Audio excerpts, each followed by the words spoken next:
Call the There. Call the February 7th Heritage Preservation Commission meeting to order. Roll call, please. Commissioner Bonin? Davies? Mueller? Here. Place? Here. Racias? Welvert? Here. And Chairperson Coleman. Here. That moves us on to item number 3, adopting the agenda. Has everyone had a chance to review the agenda? Would anyone like to make a motion? Motion by Mueller, second. I'll second. Welvert. Second by Welvert, to adopt the agenda. All in favor, say aye. Aye. Opposed? Motion carries. That moves us on to item number 4, visitor presentation. Is there any in the audience or on Zoom that would like to speak about something that is not already on the agenda? I don't see anyone on Zoom, so, Yes? No? no, nobody. Now that will move us to item number 5, approving the previous HPC minutes. Has everyone had a chance to review the January 3rd, 2023 HPC minutes? Would anyone like to make a motion? I'll move. Motion by Welvert. Second? Second. Second by Place, to approve the January 3rd HPC minutes. I do have one correction to note. On page 2 of the minutes, under other business, it has city planned Hanson. It should be city planner Hanson.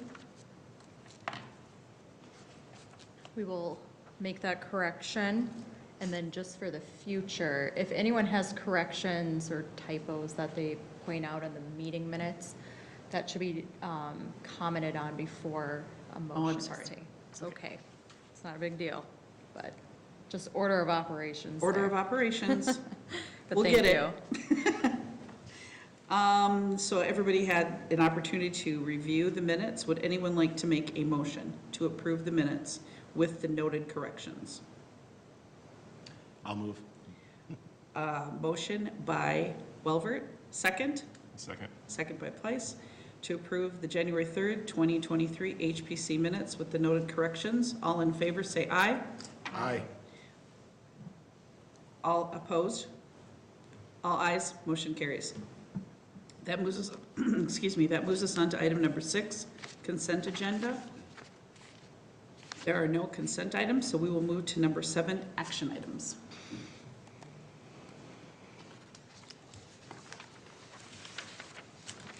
I'm going to share my screen here, so just bear with me for a second.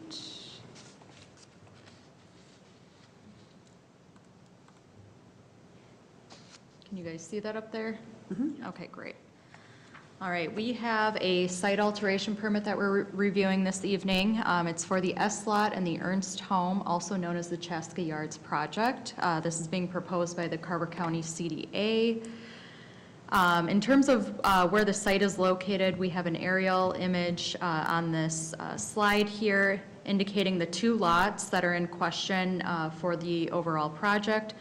One lot, which is 211 Walnut Street, currently contains the Ernst home, as you can see on this aerial imagery. 217 Walnut Street is vacant at this time. This was the former location of the S house.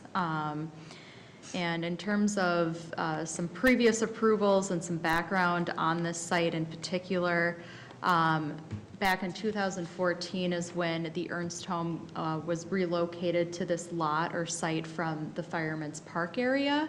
That was in facilitation to allow for the Fireman's Park redevelopment to occur out there. So in order to preserve the historic structure there while undergoing the redevelopment project, the city did undergo relocating the structure to this new and existing site at 211 Walnut Street. And then also in 2014, shortly after the move of the Ernst home, the S house, which was located directly north of the Ernst home, caught on fire. It did go through a process in the city trying to secure grants in order to save the structure. However, we were unsuccessful in obtaining any grants through two processes that we explored, and therefore we did come forward in 2017 with a demolition request in front of the HPC, which did get approved. So in 2017, it did get, that home did get demolished, and that's why that lot is currently vacant. So since that time, both the S lot and the Ernst home have been marketed together. They're currently both owned by the city of Chaska in hopes of selling to a developer to restore the Ernst home and also develop on the S lot together. Whoops. In terms of historic background of both these sites and in the essence of why they're historically designated, with the Ernst House at 211 Walnut Street, this is a notable home built in the year of 1884 by Andreas Riedeli on the Fireman's Park site. So this is not the original site where it originated.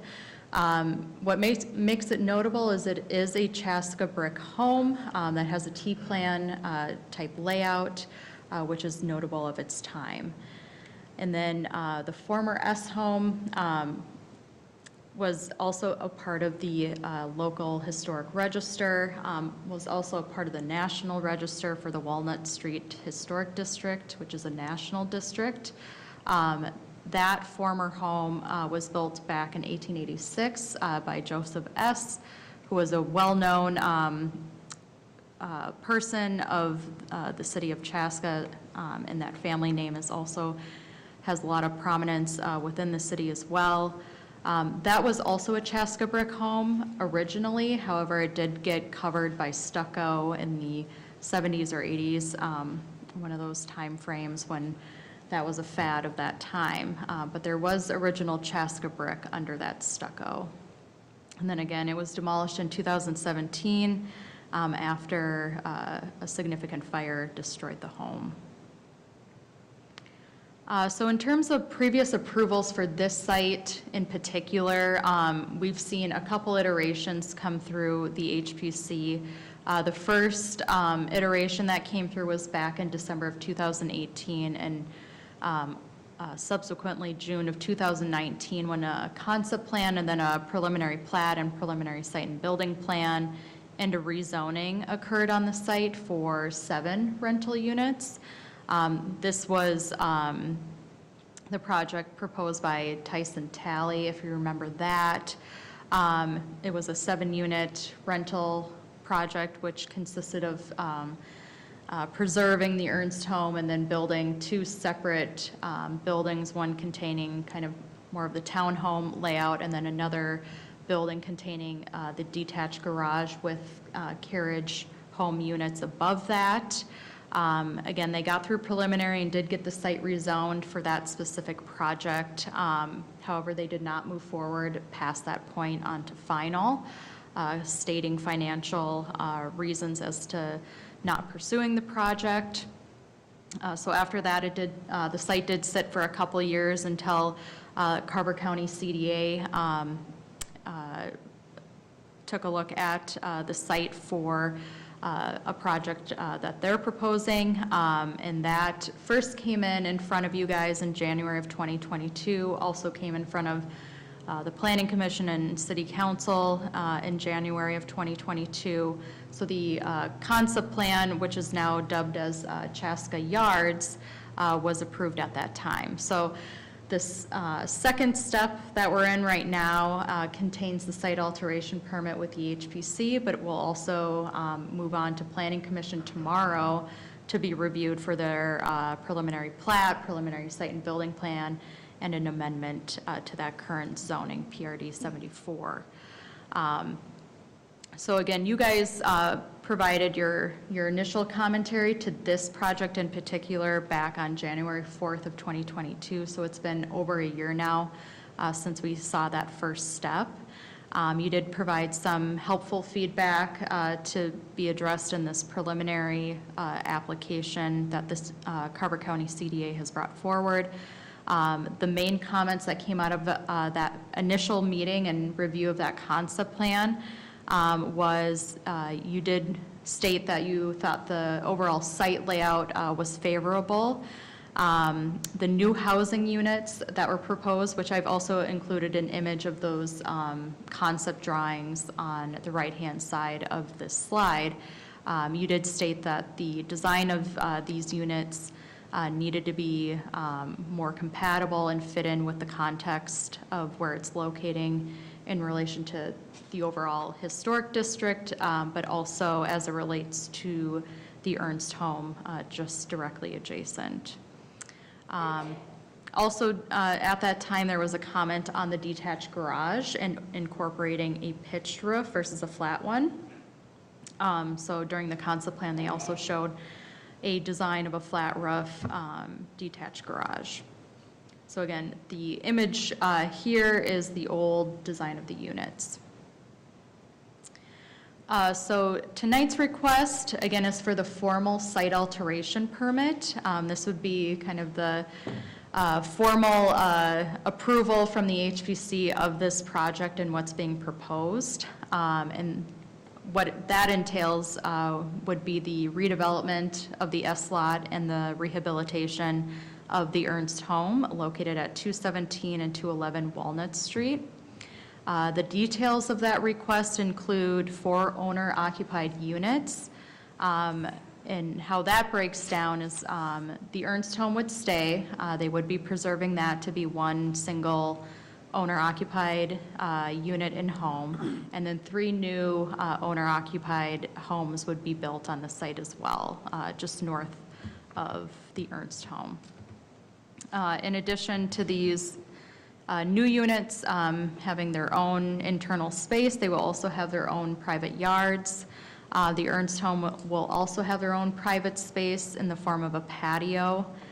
In addition to the buildings, a new detached garage will be located on the site, which would be directly west of where the Ernst home sits and be accessed off of the alleyway towards the back. And then in addition, the Ernst home is proposing an addition on the backside of the structure. So the site alteration permit would include that. And then just one note as to the demographic that this housing project is catered to. It is an affordable housing project directed at 80% area median income families. So this is the existing condition survey, just showing what exists out there today with some images to kind of supplement the survey. So again, the existing Ernst house sits on the 211 Walnut Street lot, which is the southern lot. The front is oriented towards Walnut Street. There is an existing sidewalk that runs parallel with Walnut Street, and there's also an existing retaining wall built on the south side of that site. So both these lots have direct access onto the alleyway in the rear here, so the vehicle access will come from that point in the back. This is the layout and site plan and rendering form for the project. So the Ernst home is staying in its exact same location. The 3 new housing units will be oriented on the north or 217 Walnut Street lot. And then the detached garage is oriented on the southwest portion of the site. The garage will include 4 interior garage stalls, 1 for each housing unit, and then 1 surface stall directly in front of those garage stalls. So in total, there will be 8 parking spaces for this project, which meets city zoning for this type of use. One of the notable features of the layout here is the units will be arranged around a communal area. So really the interior of this site will be fully shared by all the units. There will be a community patio, kind of oriented more on the north side, and then kind of a private communal yard area for some yard games and some gardening on the south side, as well as some additional patio space. And then in between, there'll be a sidewalk connection, kind of dissecting the site from east to west, which will directly connect out to the existing sidewalk that parallels Walnut Street, and then directly connect into the Paseo an alleyway on the west side.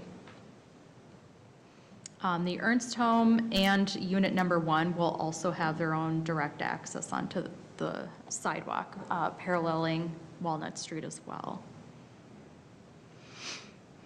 Also wanted to show the landscape plan, although you're not commenting on this necessarily, just want to show kind of the organization of plantings that are planned for this site, just to give it a little bit more enhancement. The Ernst home plans, floor plans are shown on this slide. The basement on the left-hand side of the slide, main floor plan in the middle, and then second floor plan on the right-hand side. So you can see, again, the addition is oriented on the back side or rear portion of the building here.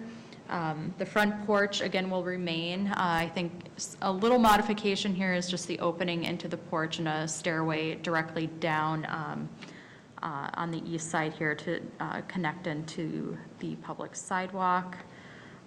Again, the back entrance porch here will access out to that middle sidewalk connection that runs east to west. In terms of what that looks like from an elevation standpoint, I have the elevation drawings of the Ernst home included here.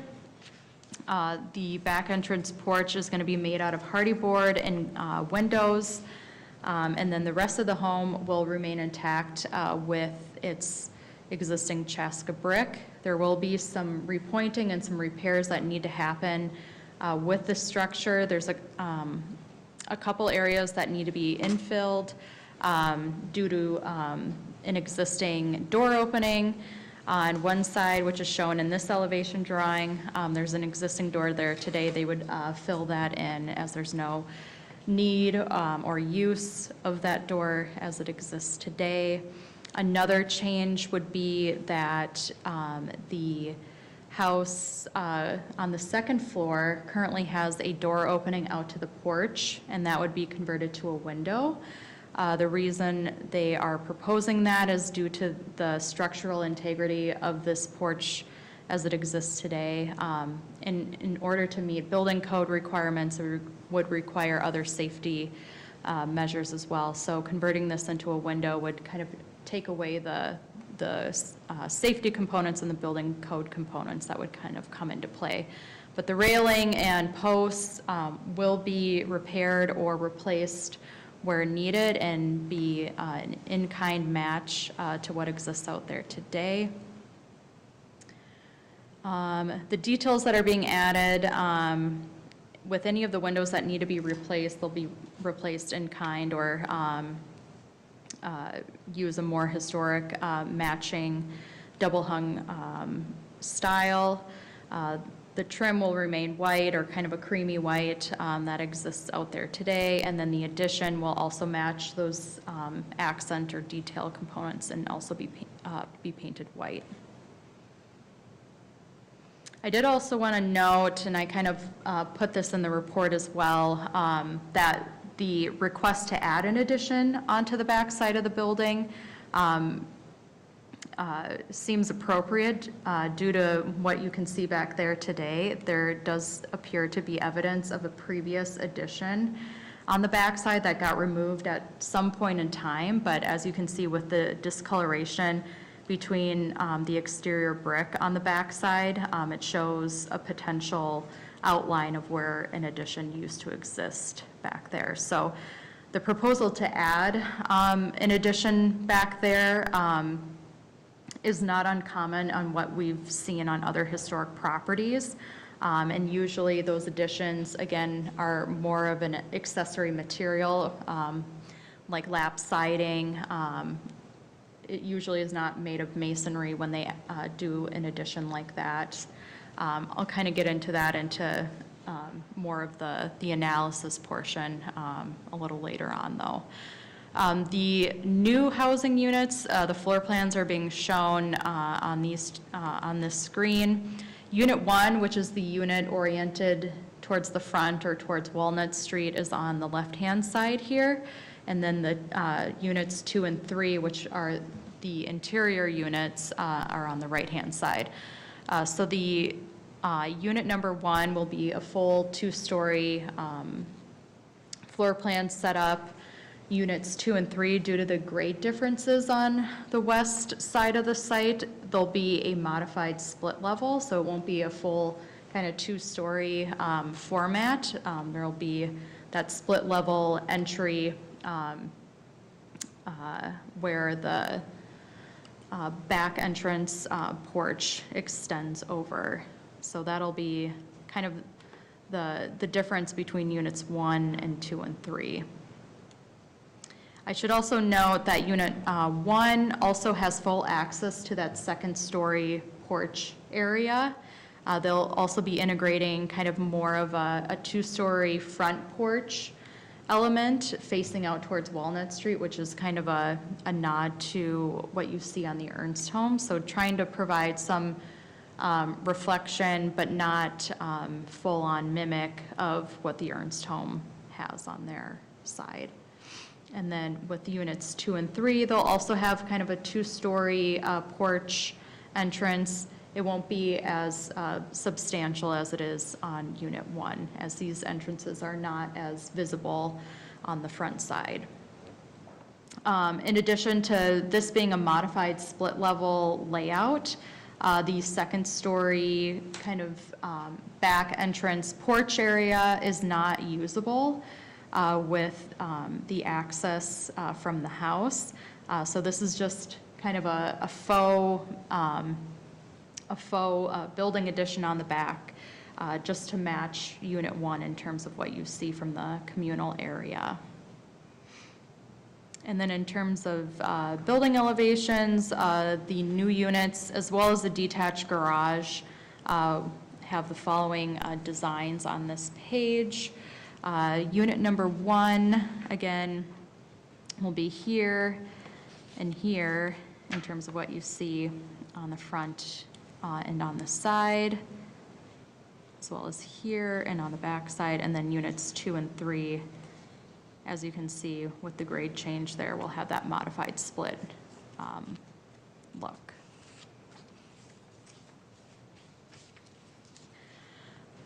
In addition, with the use of private yard space for each of those new housing units, they will be delineating that private yard space with decorative fencing.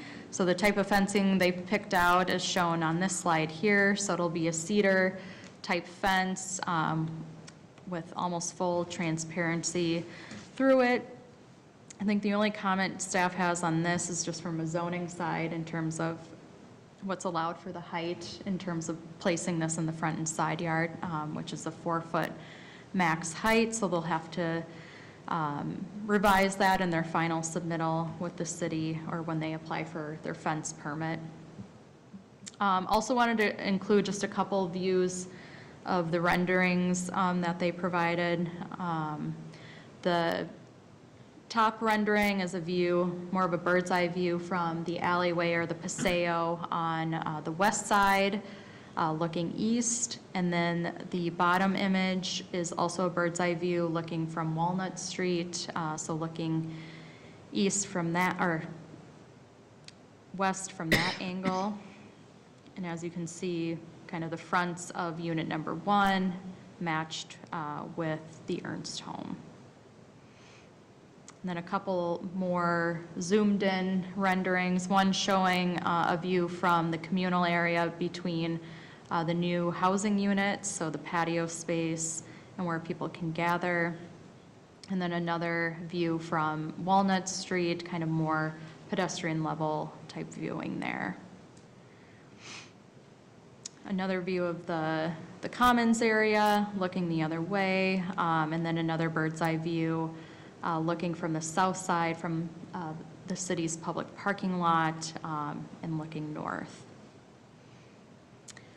So as we get into the evaluation of what's being proposed as a part of the site alteration permit, there are a set of standards that have to be met for the work that is being completed. And these relate to what we call the Secretary of Interior standards. Those are listed out in the city's ordinance in terms of evaluating any type of alterations or new construction of a project.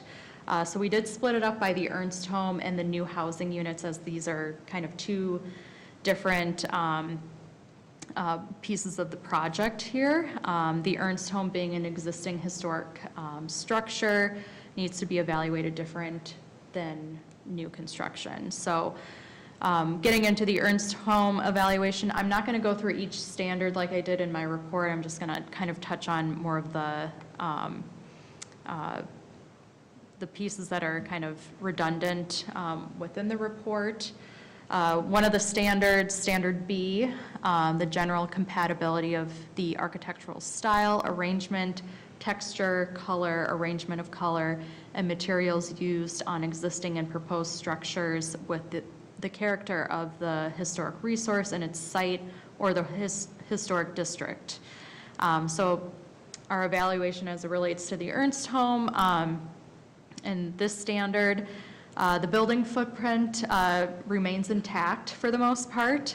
The only modification would be the addition on the rear portion of the structure. The addition would incorporate windows and hardy board, which would be painted white to match the accent details of the existing Ernst home. And then, as I noted before, since there was evidence of a potential addition on the back side, the proposal for an addition here would not be inappropriate, and it would still meet the standards laid out in Standard B. They are also proposing to repoint and repair the brick where applicable. So bringing a use into this building will provide that TLC that it needs once again. And with the windows, they will be repaired where applicable for mainly the historic windows that still exist on the home. And then for any recent window applications, those would be replaced with new windows to match the historic ones or the double hung layout. The removal of the porch door on the second level and replacement of the window is also appropriate. There has been some evidence that there used to be a window there before and then it converted to a door. So there is kind of the reinforcement that a window once existed there. And then they do plan to repair and replace where applicable on the front porch to also be back in working order. And then as it relates to Standard D1, a property will be used as it was historically or be given a new use that requires minimal change to its distinctive materials, features, spaces, and spatial relationships. So the use of residential coming into this home will be a continuance of how it used to be utilized. So changes on the home will be minimal due to the fact that there's congruency with the use that's been used over time. In terms of kind of the spatial relationships that exist, the setbacks and the overall scale that you find more in the residential context will be maintained on this site. Even though it's predominantly located within a commercial area, the setbacks that apply out there and what they're proposing will reinforce that residential character. And then as it relates to the new housing units and detached garage, also going to relate to Standard B. The new housing units, the way they've been designed, have significantly improved since the concept submittal. They've also incorporated some elements to provide compatibility between the new units in the historic Ernst home, as well as just the overall downtown residential context. But they do so in a way that doesn't completely mimic the Ernst home itself or what you see on other historic homes. They do provide differentiation of the new and the old, which is really important as you're analyzing any new additions on either on a historic home or within a historic district. So from a staff's point of view, that is being captured in this project. Some of the details related to that, the lap siding and the 4-inch exposure is a compatible finish for the newer units in the detached garage. The color that's being proposed, is shown here as a little snippet. It's a night gray spec, which is kind of like a darker gray, a little bit of blue in there as well. So it has more of a contrast compared to the Chaska brick you see on the Ernst home. I think the only comment that staff has towards that is whether or not that hue or shade is appropriate for where it's locating. I think just initial impression, it does feel a little dark for where it's locating, but not to say that, you know, lightening up that color could kind of get us to a happy medium of contrast and compatibility within the area. Why don't they choose a color that's the shade of the Ernst house? We'll have a public hearing for you to provide that comment. I'm gonna get through this, and then you can provide any question. Yep, exactly. Thank you.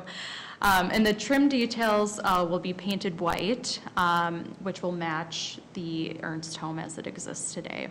And that detail would be incorporated on any of the window and door trim, the horizontal banding that you see in the midsections or along the vertical planes of the structures, as well as the balustrades and railing being used. The new housing units will also incorporate a gabled roof style, which again is a nod to the Ernst home format and a lot of the residential buildings you see in downtown. And then the front open porches and decks that are on all of the new units will also be a nod towards what you see on the Ernst home, having that two-story layout. But again, it doesn't directly match or mimic what the Ernst home is doing. So it provides a good differentiation between the new and the old. The setbacks, again, as I mentioned, will be maintained with what were established when this site was first zoned. One exception to that, which will be amended tomorrow and evaluated during Planning Commission, is the deck porch area will have a separate setback from the building itself. And this is actually a very common thing that we've included in newer developments or other developments within the city, including downtown, is there is an exception for decks and unenclosed porches to be able to encroach either into the rear setback or the front setback a certain distance. And what they're proposing is up to a 5-foot encroachment into the rear setback. And so we would reflect that in the amendment being proposed for Planning Commission and City Council. The private yards will be provided, which will also kind of reinforce that residential character of downtown. The decorative fencing will be a nice added touch to the property as well, as long as they meet the height requirements for those fences. And then as it relates to the detached garage, you know, there was a comment in the concept review to explore providing a gabled roof for the detached garage, and that comment came out of HPC. The applicant has done some analysis just based on what's been seen in downtown, as well as the block and context that these buildings are being located in. So they have proposed to move forward with the flat roof concept for the detached garage. And the reasoning for that design proposal is due to the context of the commercial area that this project is located in. All of the commercial structures within this block utilize a flat roof layout, and there's also a residential building to the south of the city parking lot and to the south of the Ernst home that also utilizes a flat roof design. The flat roof also allows for the detached garage to be differentiated from the residential use of the project, and kind of emphasizes that this building is an ancillary structure. It's not a primary structure of the project. They also have seen some precedents in downtown of homes that utilize a flat roof garage. One of them is historically designated, and those homes that do utilize flat roof garages are actually down the street from this project, one at 211 Oak Street North, and then another one, which is the historic home at 403 3rd Street East. The flat roof also provides or scales down the building compared to a gabled roof style, which helps with the view shed that you're seeing from the south and the southwest, so it doesn't overpower the Ernst home from those view sheds. So they felt that the flat roof would give you kind of more of that view shed of the Ernst home versus a gabled roof. And then they also are proposing solar panels on the top of the detached garage to help with some sustainable initiatives to implement with this project and keep costs lower for the users. And then as it relates to standard D9, new additions, exterior alterations, or related new construction will not destroy historic materials, features, and spatial relationships that characterize the property.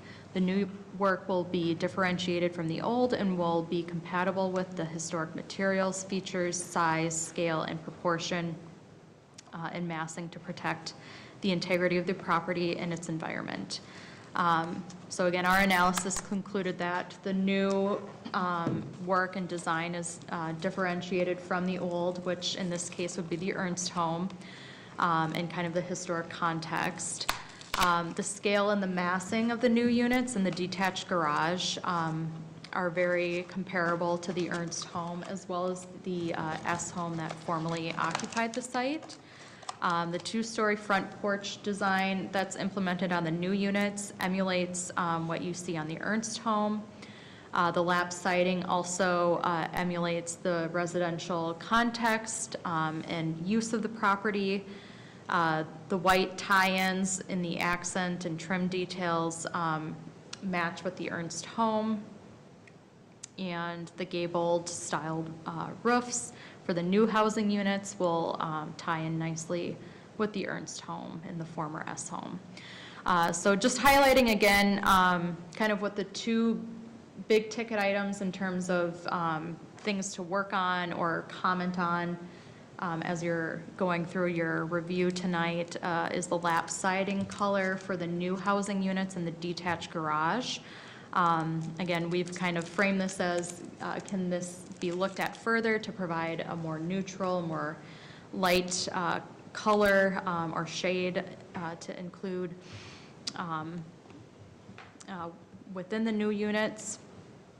And then with the detached garage, a flat roof versus a gabled roof, what is more appropriate? I think, you know, the applicant provided a pretty hearty analysis of flat roof design and precedents within the city and downtown. So you guys can comment towards that in your review this evening. And then related to D10, the removal of the new housing units or even the detached garage would not be a detriment to the Ernst home or the district as a whole, as the design of these are differentiated enough to where if they were removed, it doesn't feel like they're removing a historic mimicked design. These are the conditions of approval within the site alteration permit report and what you would be approving on, or if you want to add any additions or exclusions, we can refer back to this. But with that, we are asking you to make a motion to approve the site alteration permit for the new housing units, detached garage, and the rehabilitation of the Ernst home at 211 and 217 Walnut Street, known as the Chaska Yards. And then based on the findings and conditions listed in the staff report. Happy to answer any questions. Otherwise, this is a public hearing, so when you're ready to open that up, Okay. you certainly can move on to that. The applicant and their consultant are also in the audience if you have specific questions for them too. Thank you. Thank you. This is a public hearing, so at this time I will open that up. It is 7:41 p.m. and let anyone who is in the audience come and speak or via Zoom.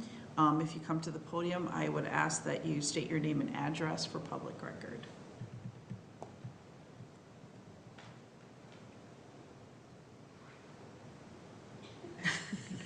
Yep. My name is Elaine S., and my great-grandfather is Joseph S. And I live on Oak Street, 221 Oak Street. So I'm right in the neighborhood, and so I just had a couple questions. I'm sorry I was late. I had to work till 7. So the Ernst house, is that a single house dwelling, or is it like 2 apartments? It'll be one dwelling unit. Okay. And then when you talk about the applicant, are people have already applied to live there, or they would control or build everything and sell everything? Correct. Applicant? Yep, I don't think at this time that they have anyone who have signed up for it. They still need to get through the city's process before they can even start to think about that. Yep. And then how far out is it? In terms of construction? Building and finishing and things Sure. like that? Well, they might be able to speak to it better than I can, but they do plan to start construction this spring. And then kind of dependent on, well, kind of a multitude of factors, one being Highway 41 is going to be constructed at the same time, so they do have to maneuver around that. And whether, you know, it could put them into next year for construction. I don't know if I'm missing anything in terms of, okay. Okay. So those were some of the questions I had. The plan looked pretty nice. You know, I don't know until it starts getting built. But I guess the coloring, you know, maybe the shade should be more toward the Ernst shading than a sharp contrast of a gray versus the historic yellow brick of historic Chaska brick. Yep, those are valid comments. Thank you. Okay, thank you.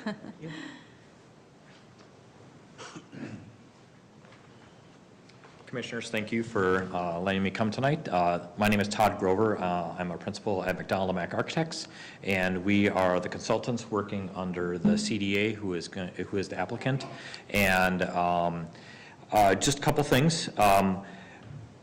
I think Elizabeth was talking about that back porch and not being accessible. I think that's a graphic issue. It's meant to be accessible, that second level of the porch. It's kind of a half story. And I was looking in the plans, and it's like, I think something happened graphically in the plans. But just to confirm, the intention of that is to have that second level of that porch be accessible. For the Ernst home? No, for the units 2 and 3. Oh, okay. Yeah. Yep, then So there must be an error. I looked at the plan submitted, and I think it's the wonders of design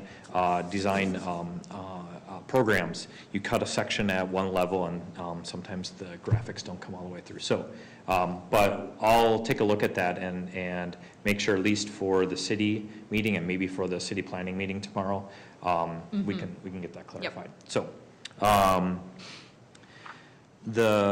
I would welcome your comments about the flat roof on the garage.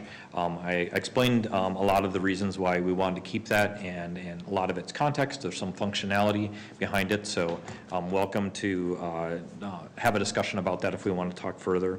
I think for the siding color, I think we can lighten that a little bit. We still would like to keep, as the HPC guidelines say, a differentiation between the historic and the new. And a lot of the historic in this district, if you look at the designated historic buildings, are mainly all Chaska brick. And so we really would like to keep it a little bit darker. Maybe, we can go, I'd have to go look at the Hardy website to see. I know there's a shade or two that's a little bit lighter, so I think that's easily doable. Still would like it to keep it a little bit more neutral, a little bit darker, but for that kind of differentiation between the old and the new. The last thing about the schedule, in response to the question, our intention is to try to get into the ground in May and June. There's a window of opportunity that Liz had said between all the road work that's happening, and what we would like to do is be able to get in there to be able to do some of the groundwork, so that once all of the things happen for changing the roads and things like that, it's going to be really difficult for the contractor to be able to mobilize on the site. And so the benefit of trying to get in there, get some of the groundwork done, then the contractor can kind of keep a smaller footprint, or expanding the footprint that's needed. At that time, they can go into the old Ernst Reedley house and start doing the work there. There's not a lot of things that need to be brought there to the site.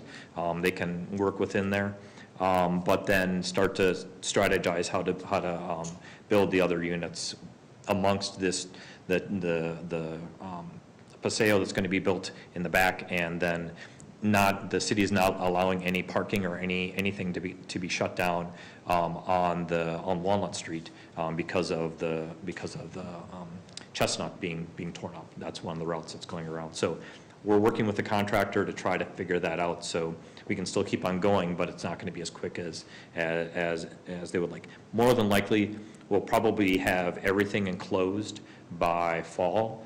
Meaning the new units will probably be enclosed, and they'll still be working on them then over the winter time.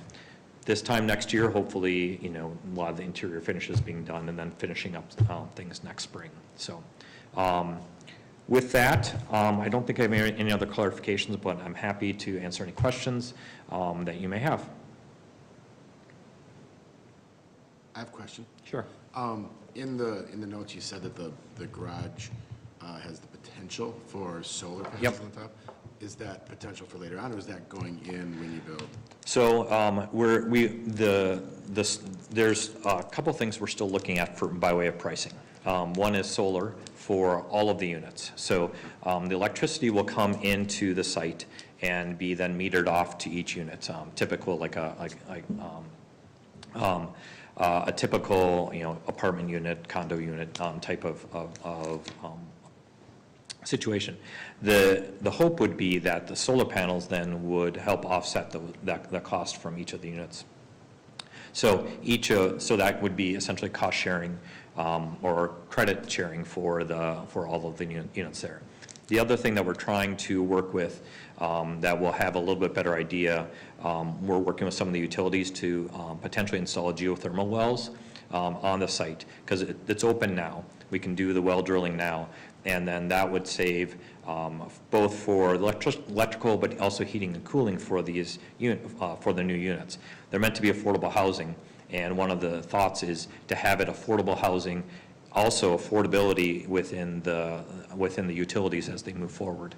So trying to keep that as a part of it. So both of those would work hand in hand in trying to reduce those utility bills as a part of the affordable housing. So the other things we're thinking about, we're not putting vinyl siding on, even though I know it wouldn't be allowed, but trying to think of durable materials also, because the people who are going to be coming here are it's affordable housing, so wanting to have a durable, well-insulated construction, some of those details, I know not necessarily under your purview, but that's a lot of the things that we're thinking about in the background too. Cool. Yeah.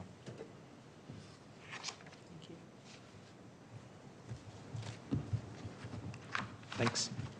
If you have more, I'm just sitting right there. All right, thank you. Is there anyone on Zoom who wants to speak?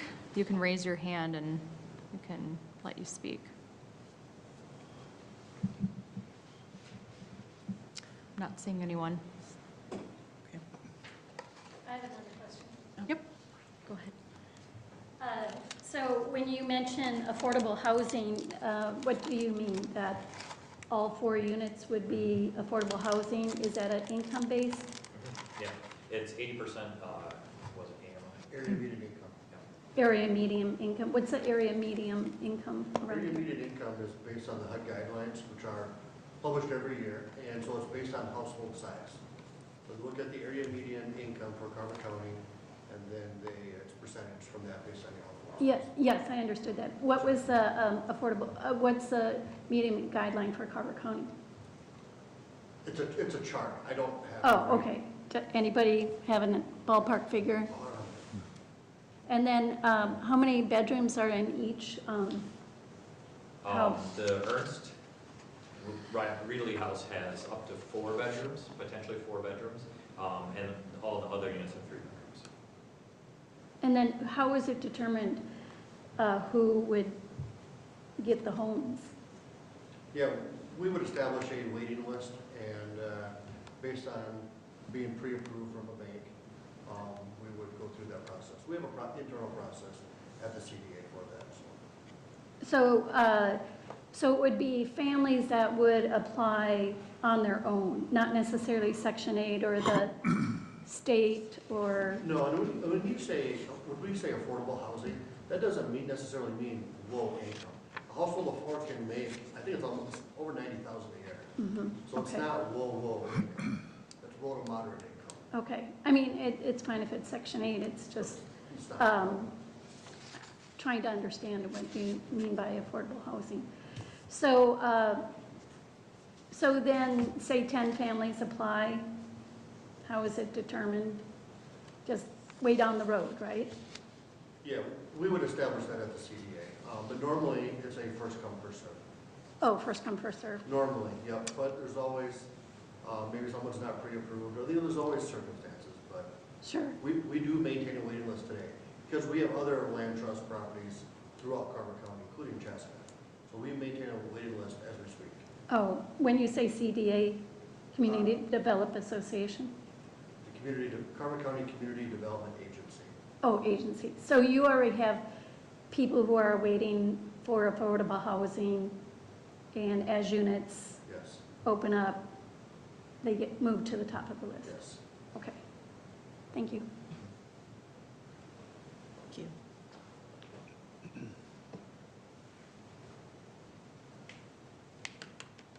At this time, I'd like to close the public hearing at 7:53 PM. And I'd ask the commissioners if they have anything they'd like to add or any questions. I think I brought up the flat roofs on the garage initially, and I'm quite comfortable with the case being made for flat roofs. Makes sense, based on the neighborhood and solar panels, et cetera.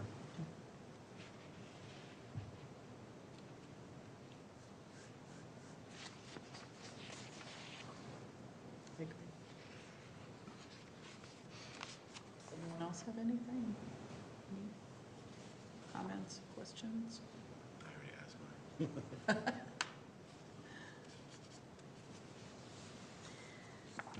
State anything that you like, too. Yes, anything you would like? I love the idea of the solar panels and the geothermal stuff. That, I was like, that's awesome. I think the design as it's been refined from what we saw first to what it is now is a great improvement, and I agree with that. will be a great project for that site in downtown Chaska. Yep, I agree. I'm concerned too about the color being that dark, but I think that'll get worked out. I like the community areas too, I like that a lot. And the sidewalks, I think that's real sharp. Any more discussion?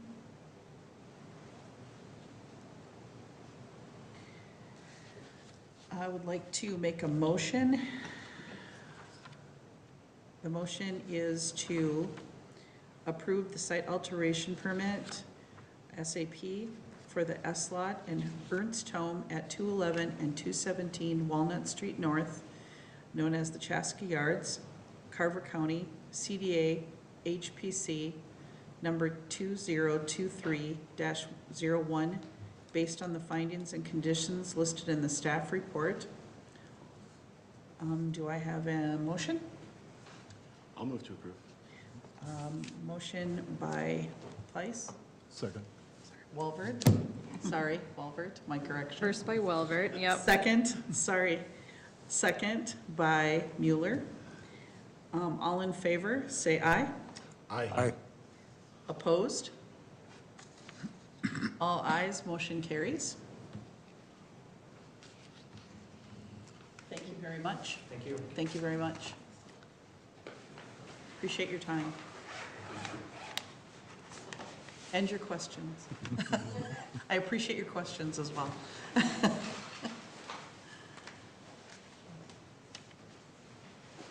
That moves us on to item number 8, discussion items.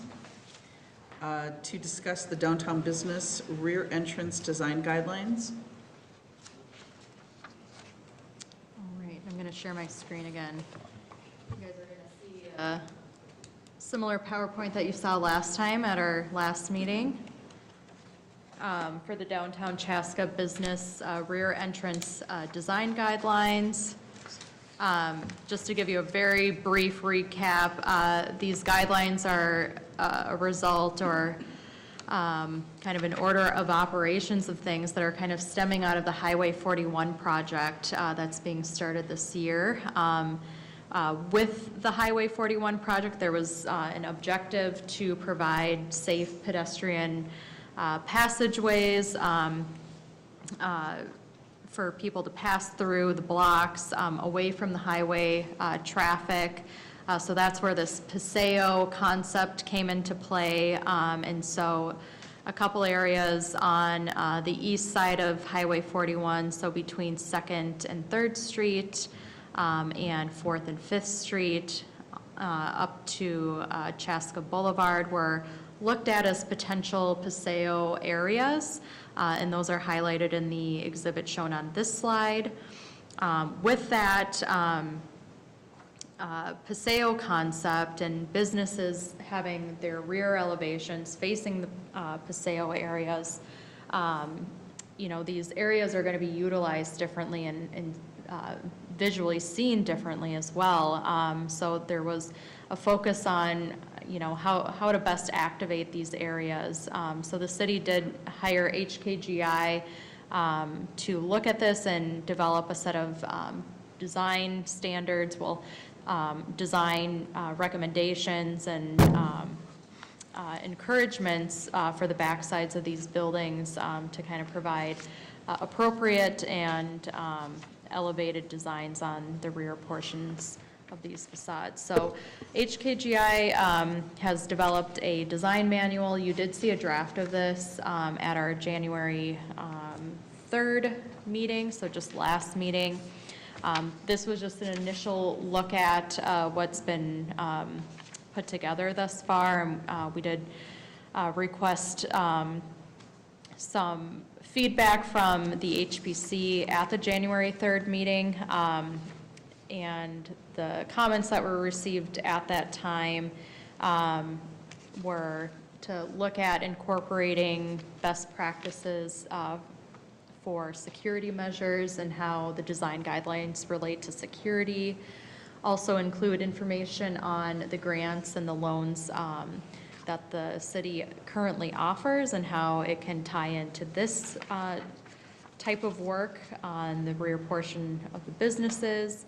And then also describe the process that would need to take place if a business were to pursue any type of changes on the backside of their structures. So the manual has been updated since January 3rd to include or address those comments that were received. So manual does include portions in kind of the different elemental areas of, how these different design measures can factor into increased security on those rear facades. There's also been a slide or a page included that addresses the sign and awning grant that's available, as well as the storefront loan program that are available to properties in downtown.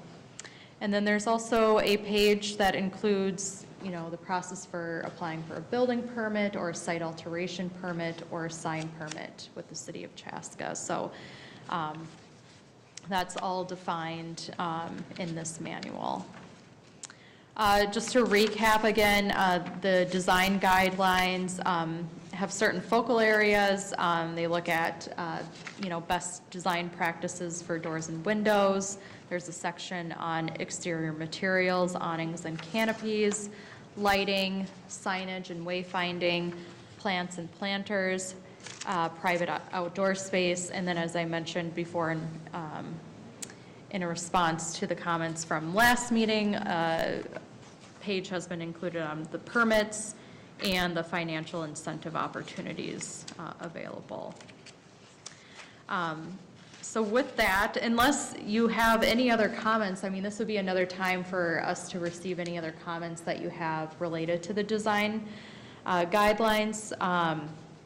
Otherwise, we got a lot of good feedback on January 3rd, so we did make those changes in the manual. So at this point, this is that kind of final draft format. Unless you have any other significant things to add to the design manual, we are asking you to make a motion to adopt the design guidelines for the downtown Chaska entrance design guidelines. Happy to answer any questions. We also do have Jeff here from HKGI if you have specific questions for him. But that's what we're requesting this evening, so thank you.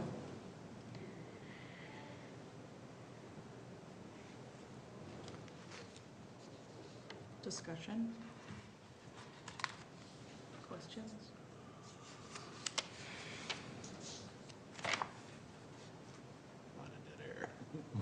You guys good with it? Here's some. Should I do the motion for that then? If there's nothing else to add, yep, you can move right on to adopting. So there's a motion to adopt the downtown Chaska entrance design guidelines.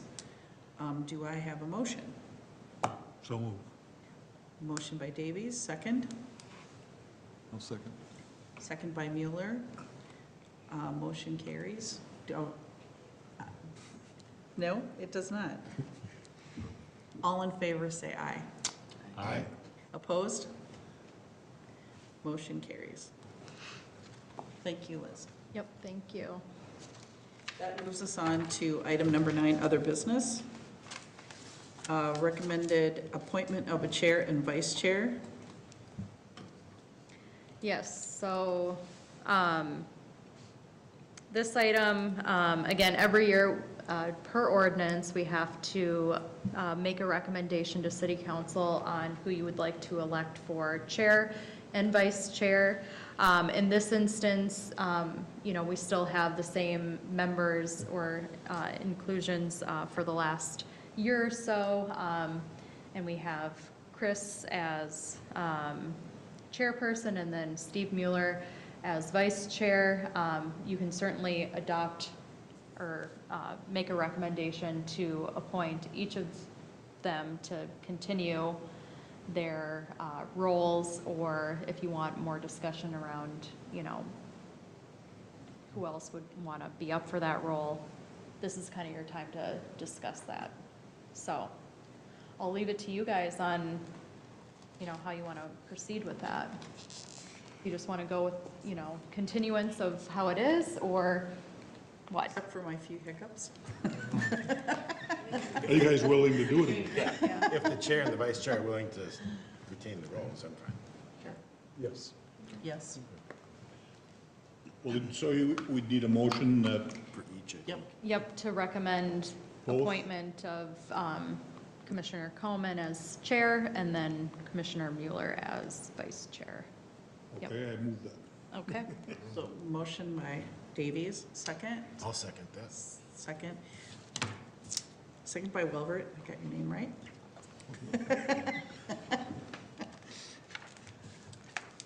So the appointment is Commissioner Coleman as the chair and Commissioner Mueller as the vice chair.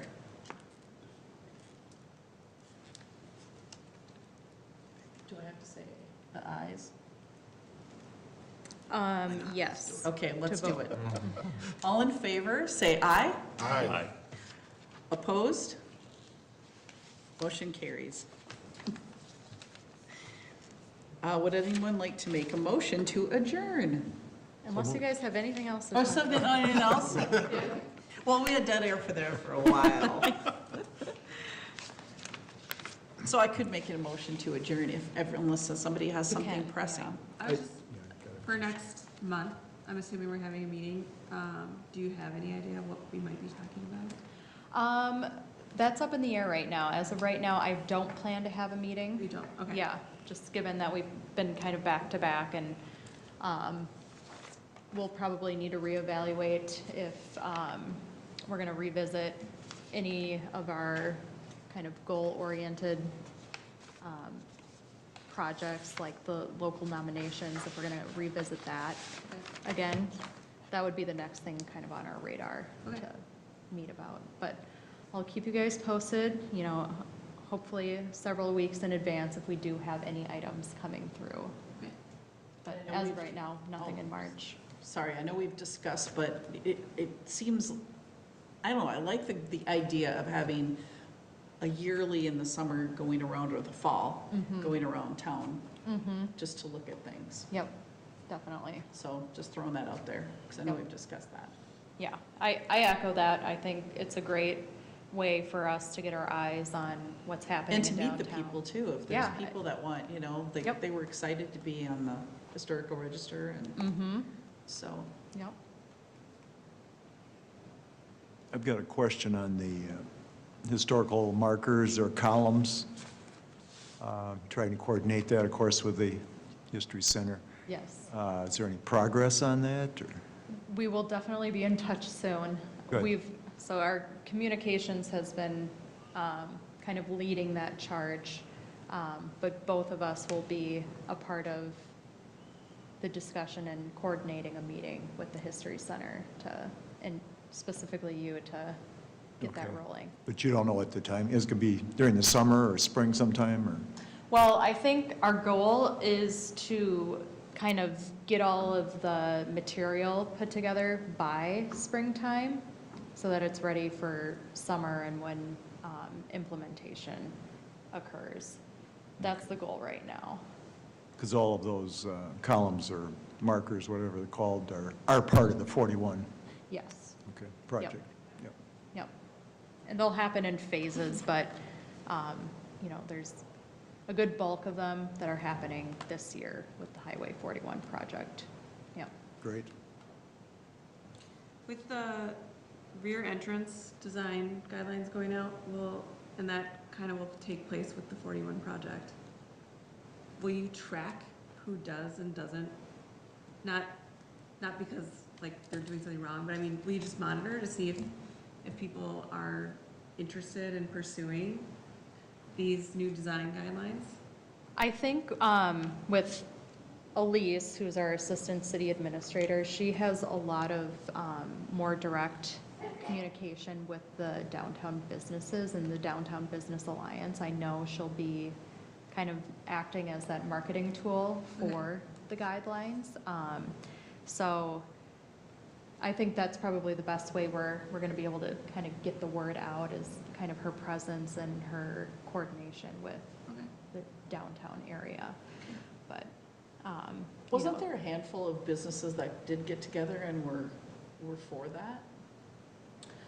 I'm not too privy on kind of all of the communication side of things, as Elise is. But I do know that we did hear a lot of support for Okay. the project and just developing a plan or a manual that can be easily used by the businesses, so. I'm only There was thinking of support. it from a standpoint of how do you measure success, all this work going into it, Mm-hmm. so. Yeah, I think it's no different than, the sign permit, or the sign grant, financial incentive that we use and, the application process with that, once we started,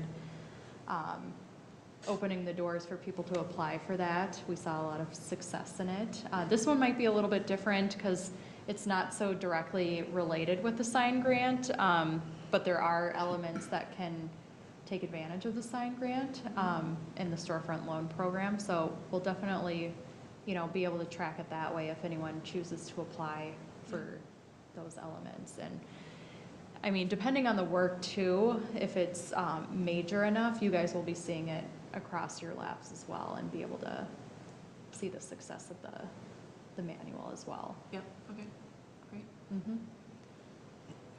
I see the consultant did meet with all the shop owners. Yes, That yep, was part of the yep, mention in the guidelines. that's correct, yep. Does Police the and- city, you guys feel like your incentives are strong enough? I mean, the design is great, but incentives have to be great too. Yeah, well, I do know the grant program is great. It's been a great incentive and it's been highly used in downtown and we've had a lot of success with that. So I do know that's been a strong component. The storefront loan program, I can't remember the last time it's been used, but I think one thing that we do want to work on is showing the congruency in, the application side of things of, the design manuals that are available out there and vice versa. So we do understand there's probably some updates that need to occur with the overall storefront loan program and the sign permit program to show that parallel with each other so that people are aware of what's available out there.